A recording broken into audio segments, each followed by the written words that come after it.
Today, I wanted to talk about my experience with losing my hair. I started losing my hair when I was 22. I tried just about every product there is out there to regrow my hair. Some of it actually worked, a lot of it did not. I spent well over $5,000 in that process. It's been over 15 years now that I noticed my hair was going, and now I'm very much balding. So, if this video were to help someone save some money or deal with their problems, I just wanted to clear up a lot of the fallacies I've seen with hair loss, so you can avoid buying the snake oil that I did. That's the purpose of this video. So to get into it, I was 22 in college when I started to notice my hair loss.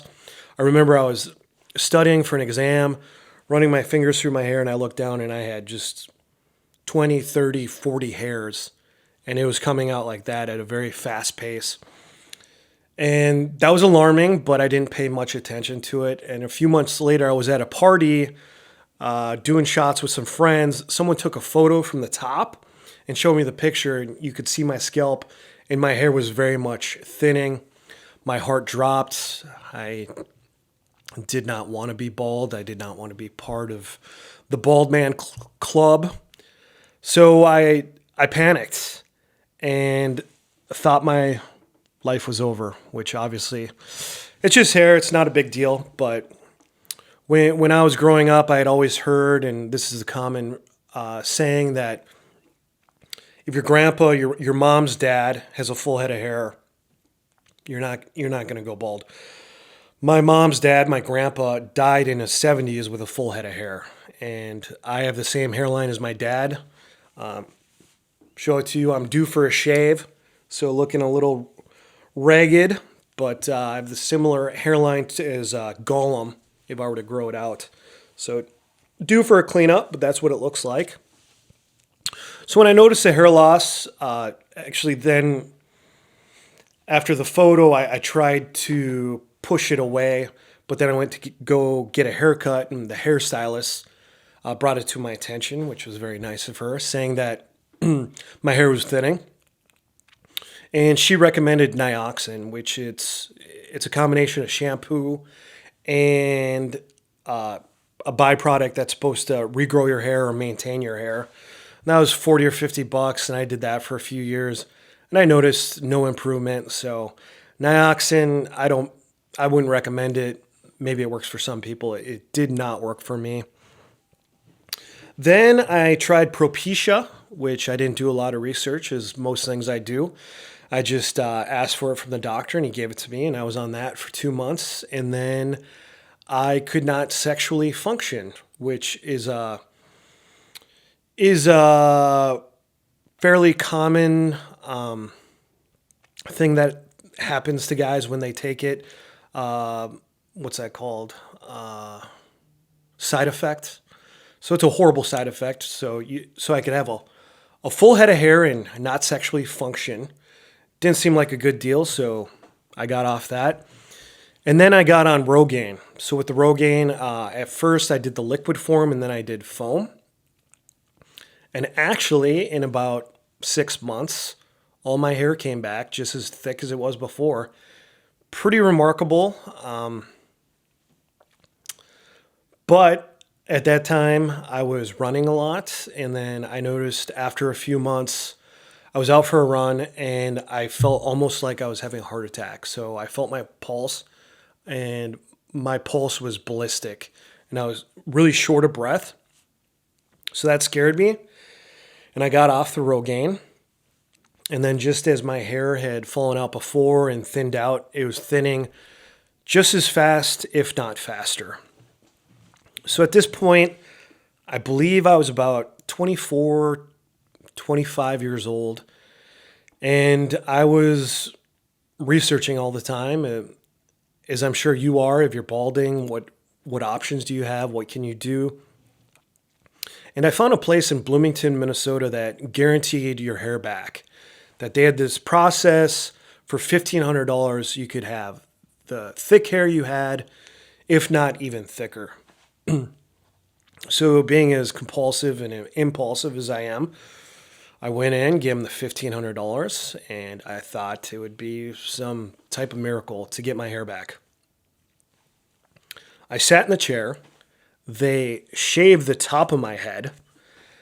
Then they applied glue to it and brought in a high-end wig about this big, long hair that matched mine, and they slapped it to the top of my head and made it the same length as the sides, so it looked like my hair. But what I realized and what I should have known is I bought a wig. I had a high-end wig, which what a shameful thing. You know, everyone makes fun of guys with wigs, but I kind of shrugged it off. I was like, yeah, people have a wig that they take on and off, but this is permanent, basically. They told me it was maintenance once a month, and that once a month it was like a membership, but it was $500 a month. So every month I would have to go in, get the wig taken off, shaved again, new glue, new hairpiece. And I was even okay with that. Pretty sad, but I was like, well, this is my life now. This is what I do. So I had the piece about a week, and then I went on a date with this nice young lady. The date went really well. And then that night we were fooling around, and she was playing with my hair, and I was just kind of like, don't touch the hair.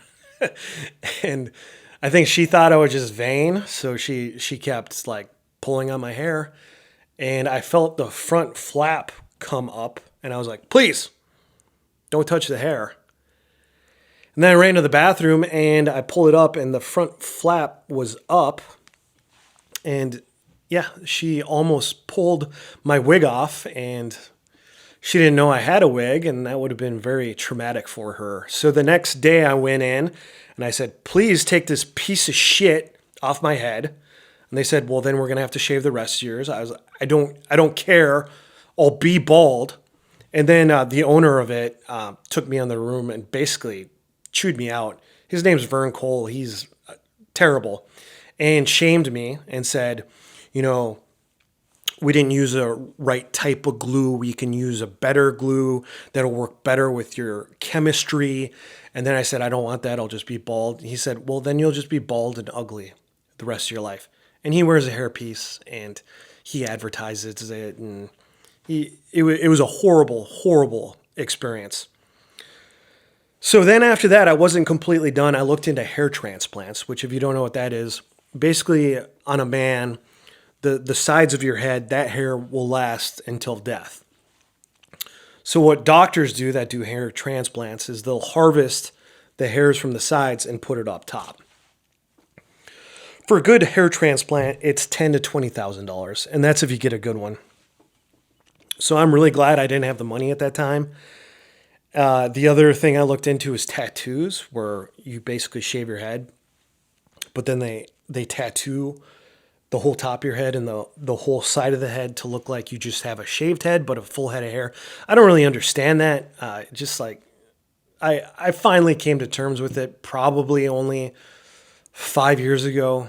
If you're bald, just be bald. If you're worried about women liking you or not liking you, there's a percentage of women that don't mind bald guys, and there's even a percentage of women that prefer bald guys. And I've encountered both, and there's someone out there for you. Just don't waste a ton of money. Don't wait for a miracle. Just embrace who you are. This new puppy is what I just found. It's a palm shaver. So before I was going once a week to Great Clips or whatever and getting the closest cut I could to look as best as possible. This, you pop it on, go all around. It's better than a razor shave. Takes 5 to 10 minutes. And this one is Freedom Grooming. There's 4 or 5 different people that make them. I've had good luck with this one. It's like $60, not sponsored by them, but I wish this was out there when, I was 25 and someone telling me their experiences. So if this helped you at all or you found this amusing whatsoever, please leave me a comment and I'll be back with you with more content.